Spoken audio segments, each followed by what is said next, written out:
আমি এমন একটা জায়গায় দাঁড়িয়ে আছি, এই পাশে এটা হচ্ছে বাংলাদেশ আর এইটা কিন্তু হচ্ছে ইন্ডিয়া।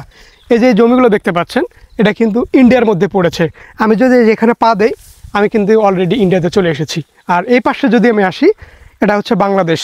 তো এই ভাইয়ের জমি হচ্ছে মূলত এই জমিটা। হ্যাঁ এটা তো আসলে এখানে ধান কাটার সময় বা অন্য কোনো সময় কোনো প্রবলেম হয় কি না? না, এখানে কোনো প্রবলেম হয় না। মানে যখন ধান কাটার সময় হয় বিজিবি ঘোরাঘুরি করে, তখন এদিকে ধান এদিকে নিয়ে যায়। কারণ ধান পাকার সময় অনেক ইন্ডিয়ার ধান আছে, সেক্ষেত্রে মানুষ চুরি হওয়ার সম্ভাবনা বেশি, সে কারণে বিজিবি টল একটু বেশি দেয় এদিকে যখন ধান পাকে। হ্যাঁ, হ্যাঁ। মানে এমন কিছু ঘটনা ঘটছে যে আপনি মানে ঘাস কাটতে বা ধান কাটতে কাটতে ইন্ডিয়ার মধ্যে ঢুকে গেছেন, এরকম কোনো ঘটনা আছে? হ্যাঁ, আমি তো ইন্ডিয়ার ঘাস কাটতে যাই প্রায়। তাই? হ্যাঁ, প্রায় ঘাস আর কোনো সমস্যা হয়েছিল?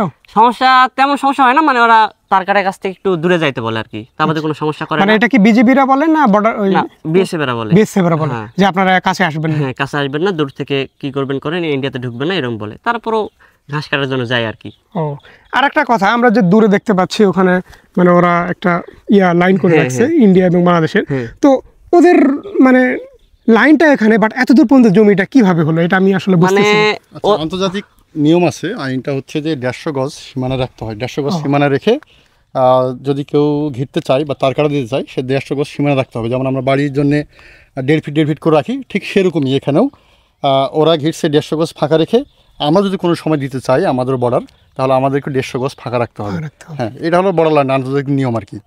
এইটাই বুঝতে পেরেছি, আমিও জানতাম না অবশ্য।